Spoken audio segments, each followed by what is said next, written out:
So, Mr. President, sila ay takot sa kanilang ginagawa mismo. Hindi po yan gagawain ng Senado na mag-impluensya ng resource person.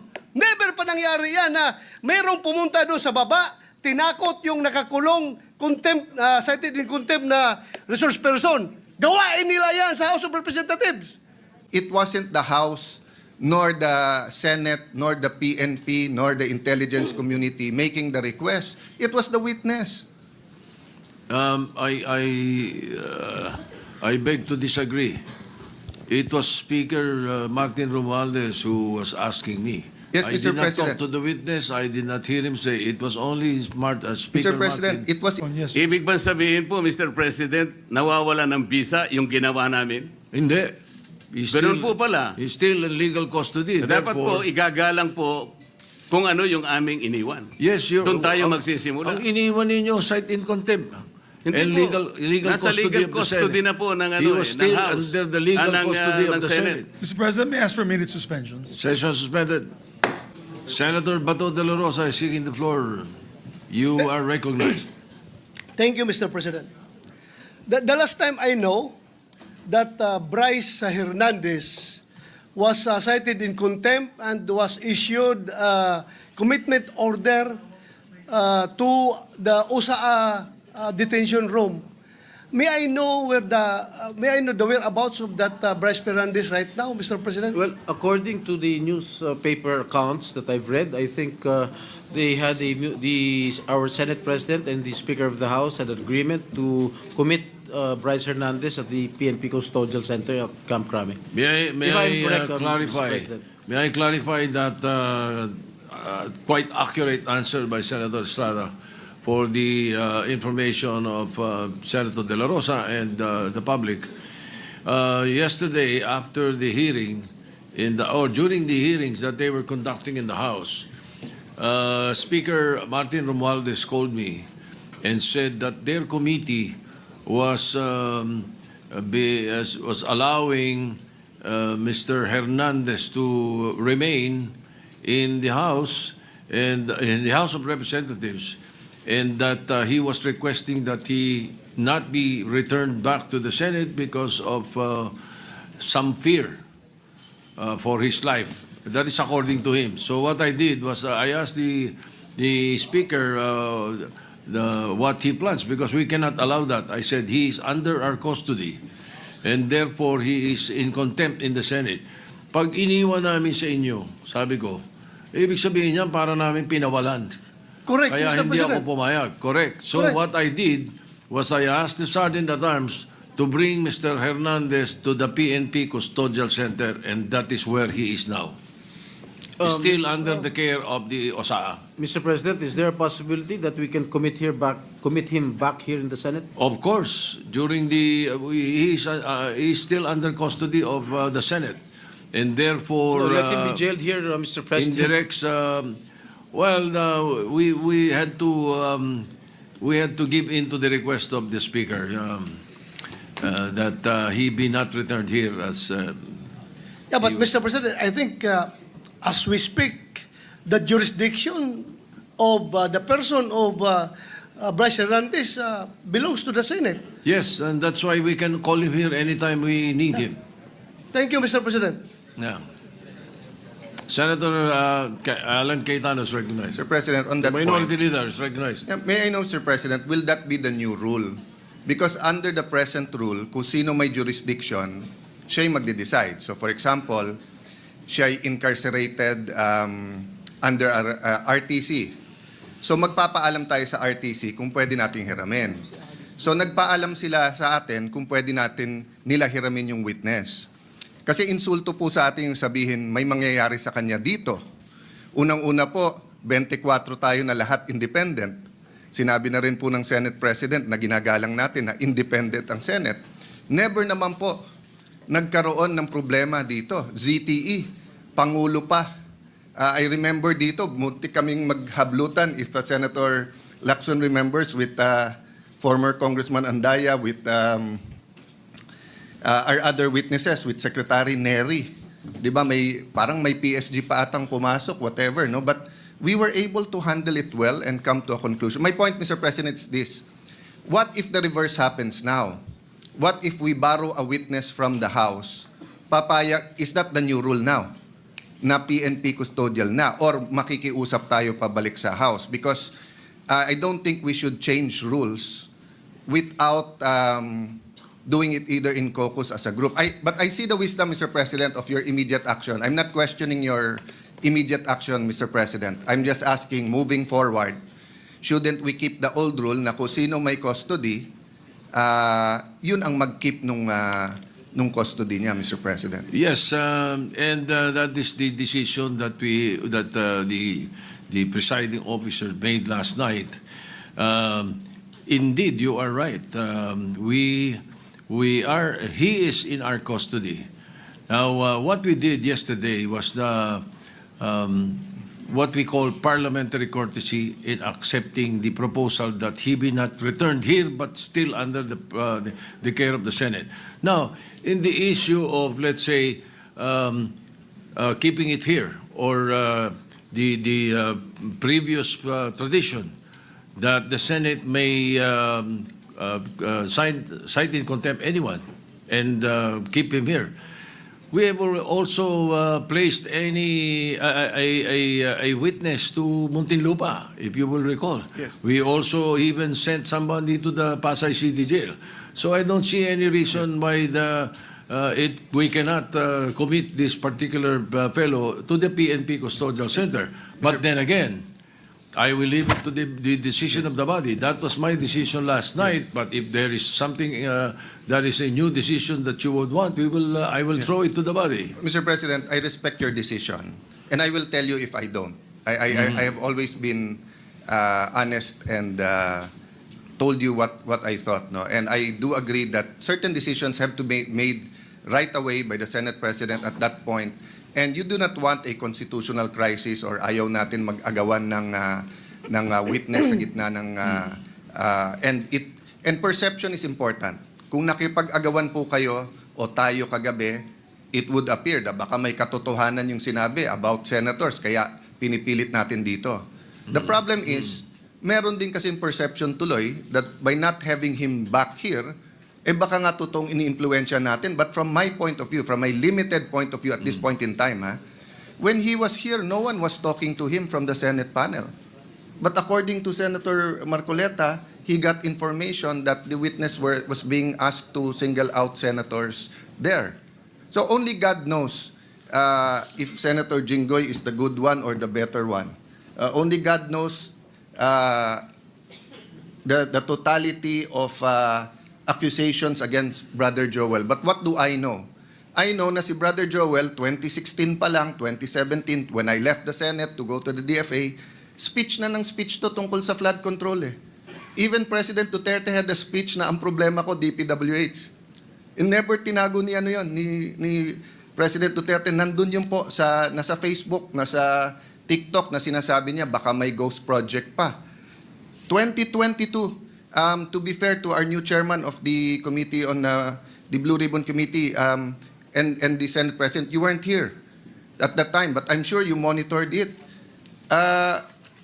Tinuturo naman ni Secretary Bonoan kung bakit nagkaganon yung budget at ba't suddenly lumaki na naman yung budget. No? So the point is, Mr. President, perception here matters.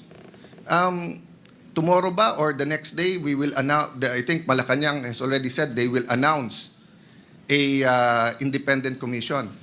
The minority has not discussed whether we will support it or not. Personally, I support it. But just like Ferdinand Marcos Sr., he always asked the opposition for one member. Kasi kahit gaano ka-independent ang members niyan, kahit anong integrity niyan, tao pa rin yan eh. Pwedeng may agenda pa rin yung mga yan.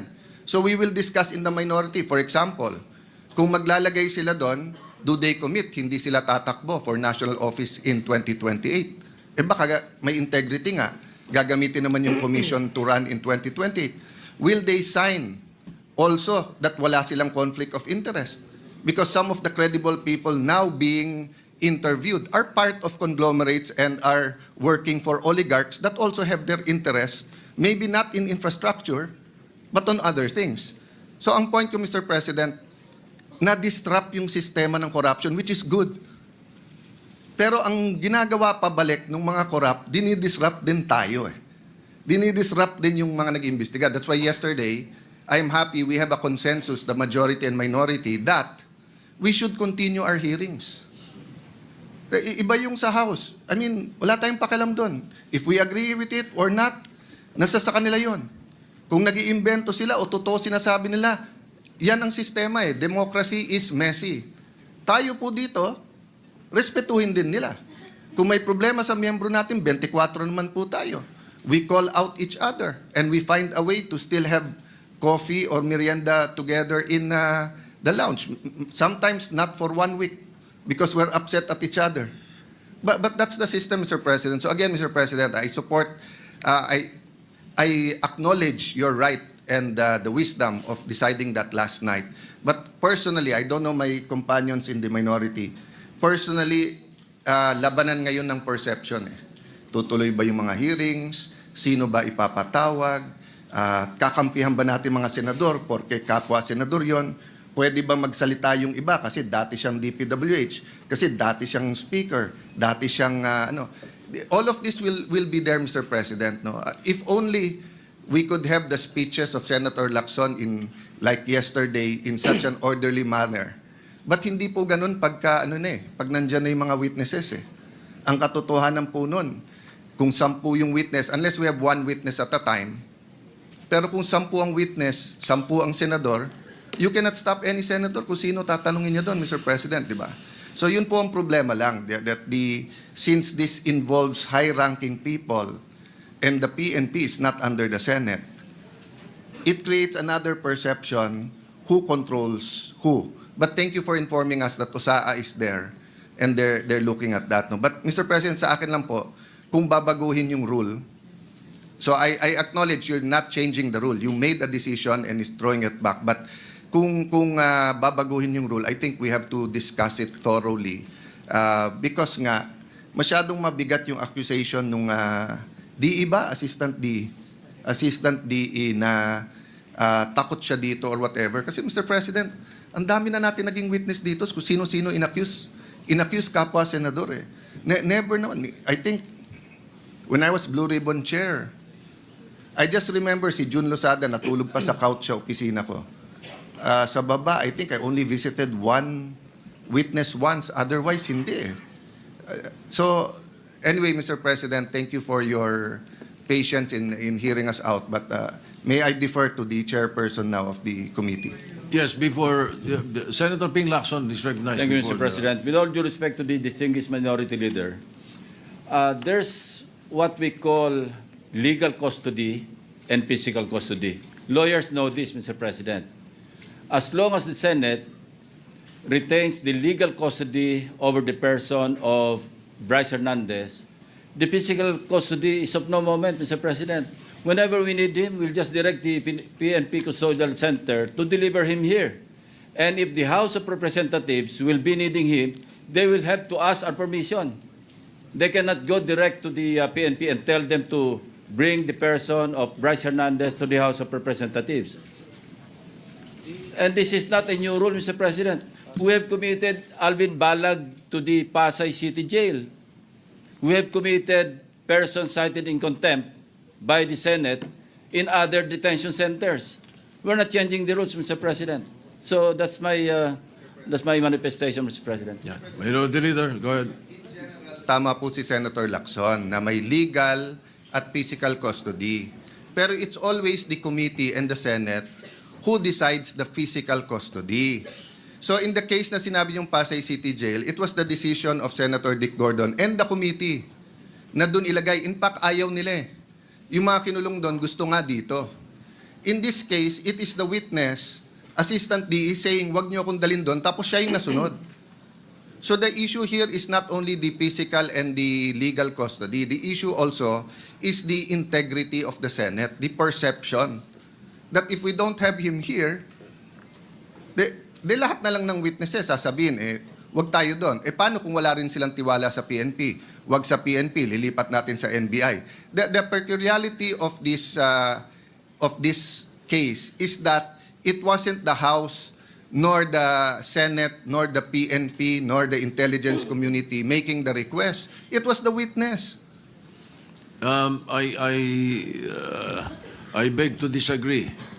It was Speaker Martin Romualdez who was asking me. Yes, I Mr. did not talk President. to the witness. I did not hear him say. It was only Speaker Mr. President, Martin. it was live in the hearing. Bago siya magsalita, sinabi niya, pwede ba, mga congressman, wag niyo akong ibabalik sa Senate dahil may mga, hindi ako safe, may mga senador doon. Ang sabi ng congressman, magsalita ka muna.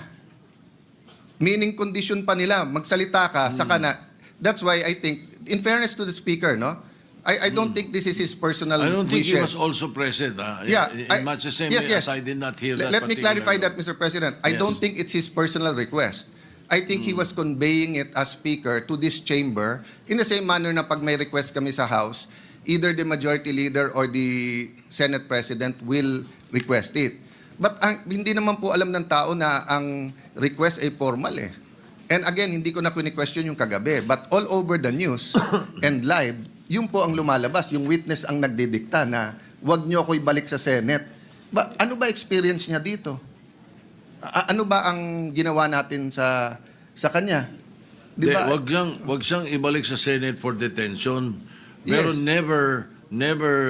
we will never allow that he not be brought here back Agree- when agree, you Mr. need it. President, As a but matter of fact, if you move for for him to be returned here, we will return him right away. Agree, Mr. President. Ang problema kasi he gives the impression na pag dito, mapre-pressure or may kakausap sa kanya eh. Yun yung impression ngayon eh. Which I think is unfair to all of us. I'd love for him to name senators here para ma-confront natin na siya. But anyway, Mr. President, I Yes, think we okay. vented the... I don't know the pleasure of my colleagues. No, may I yield to Okay. Senator So Marcoleta? just to ventilate more on what the minority leader was saying, let me just place on record so that the public will know. You know, we have Section 6C of the rules of the Blue Ribbon Committee. It's very clear. It says a witness cited in contempt may be ordered to be detained in such place as may be designated by the committee alone or with the concurrence of the Senate President. Or either. Just on the rules. We've done this already in the past, and we have not deviated from the rules. But if our good colleagues would like to discuss this further, maybe in a caucus, after the speeches, we could have a caucus and discuss, Mr. President, if we want him back here or we would keep him in the PNP Custodial Center. Yes, so that we can we'll- continue with the debates. We'll continue with that. But before I recognize Senator De La Rosa or Senator Marcoleta, again, for the concern of the minority leader, the People's or the Independent Commission that is being created, we leave it up to the executive. That's their problem. But in the Senate, I have filed since August 16 the Independent People's Commission. Perhaps your concern can be addressed in our own bill. I hope very soon we will be conducting a hearing of the matter. Yeah, both, Mr. President, because if you remember, during the time of Ferdinand Marcos Sr., there were independent commissions. And the opposition, and we are the new opposition here, Yes. advocated that. But I am studying your bill, and I thank you for filing it, Mr. We President. can include that. We can include that. And this bill will be a lot better than the executive order because the executive order can be shut down by the Supreme Court. But especially Section 4 of the proposed executive order. But in Section 4 of the Independent People's Commission, we are practically addressing that already right there in the bill. All right, thank you. Senator, are you giving way? Senator you, Mr. Marcoleta is President. recognized. May I have the permission, Mr. President, to read your letter addressed to the House Infrastructure Committee dated September 8, 2025. This is to formally approve your request for Mr. Brice Hernandez to attend your hearing tomorrow, September 9, 2025, 9 a.m. at the People's Center House of Representatives. We expect that he be returned safely immediately after the said hearing to the Senate. So this is very categorical, Mr. President. Their request that he be called for hearing in the House of Representatives was conditioned upon his safely return to the Senate. There is no need for a motion, Mr. President. I was still the chairman of Blue Ribbon Committee at the time, and it was very clear that we committed him to the custody of our Sergeant-at-Arms. Not in Quezon City, not anybody else. And so, as already asked by Senator Alan, we are not supposed to change the rule. I move, Mr. President, that he be back immediately to the custody of the Senate, not only because this is the condition that you gave them, but more importantly, in order to erase the perception that if he is here in the Senate, he is not safe. I will reject the idea that if he returns in the Senate, manganganib ang buhay niya. It is as if that we are giving credence to his statement, which I believe is not true, Mr. President. Mr. President. Majority Leader. Yes, Mr. President, with due respect to our colleague, Senator Marcoleta, there was an intervention. Actually, he was supposed to come back to the Senate, but the Speaker of the House had intervened and asked if he can be kept in the House, which you did not agree. And Yes. you said that we will put him in the PNP Custodial Center under the custody still of OSA and the Senate. Legal custody of the Yes. Senate. So Still. when he wrote the letter, Your Honor, wala pang intervention. So walang kasalanan dyan si Senate President. He was going to bring him in, but we are not bending any rule. But because the the Senate request- President already has said the rule. Mr. which President, allows the us- request of the Speaker of the House of Representatives is inconsequential here. Legal or otherwise, the custody must be here. They are only asking us to lend him to their committee. The legal custody is still acquired by the Senate. And then the committee was the one who ordered him to be legally detained in the custody of the Senate. The committee was the one who did that, not the Speaker of the House of Representatives. He could request that.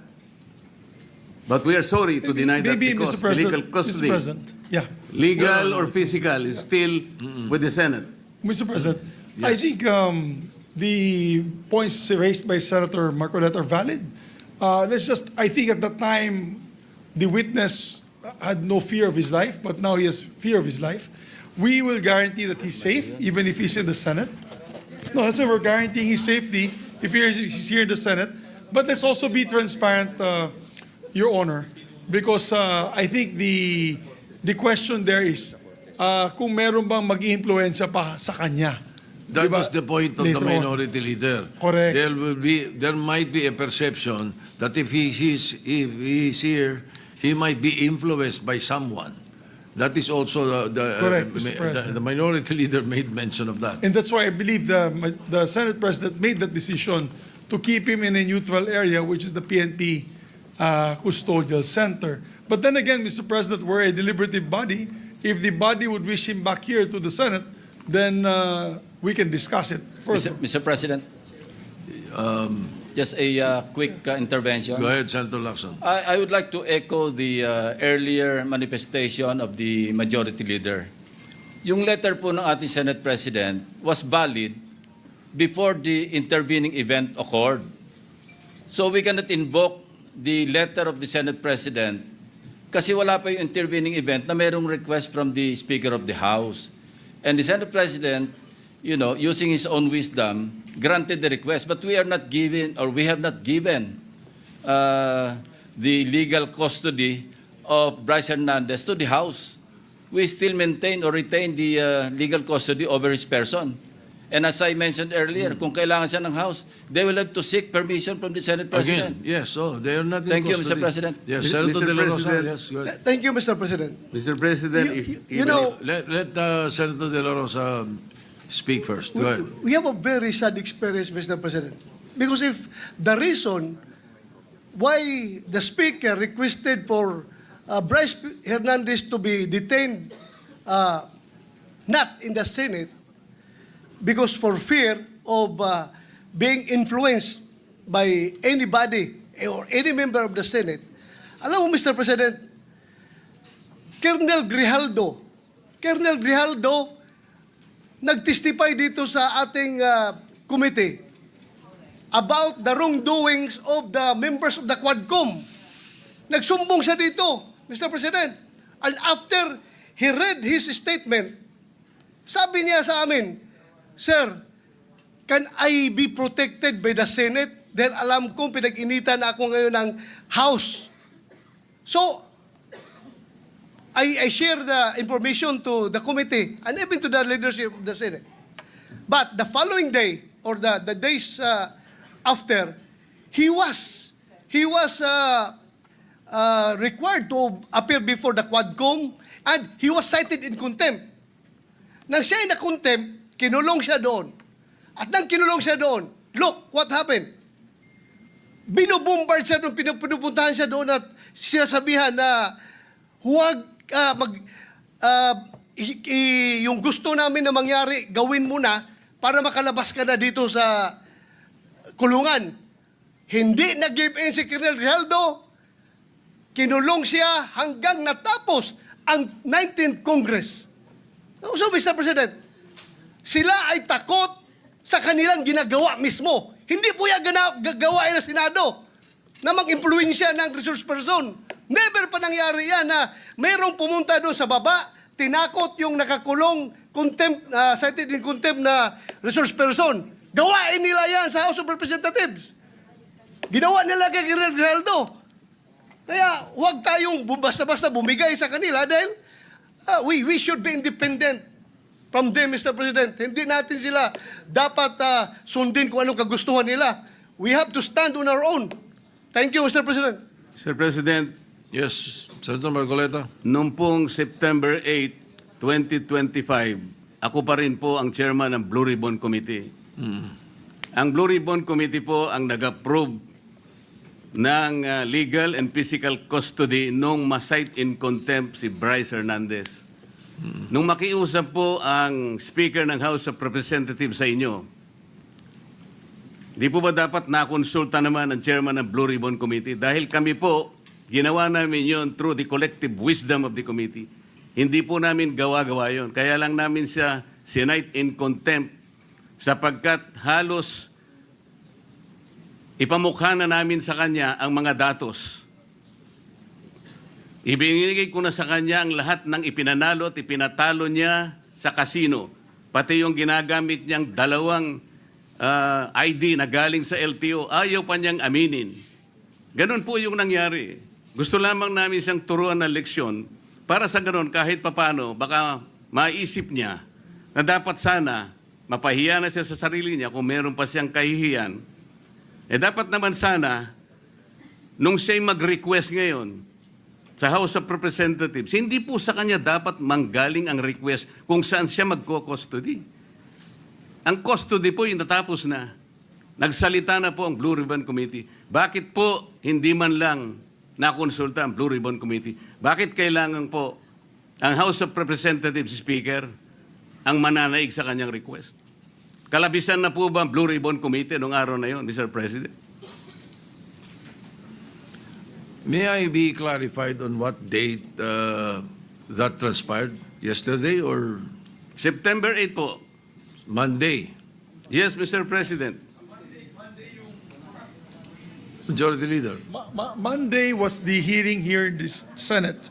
Monday he was cited in contempt. But Yeah. the hearing in the House was on Tuesday, September 9.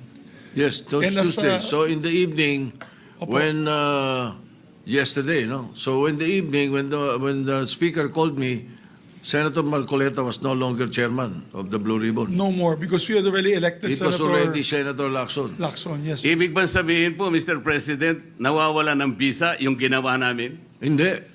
He's Ganun po pala. He's still in legal custody. Dapat po, Therefore, igagalang po kung ano yung aming iniwan. yes, Doon tayo magsisimula. Ang iniwan ninyo, cite in contempt. Hindi And po. legal Nasa custody legal of the custody Senate. na po ng, He was still ng House. under the legal ng, custody of ng the Senate. Mr. President, may I ask for a minute suspension? Session suspended.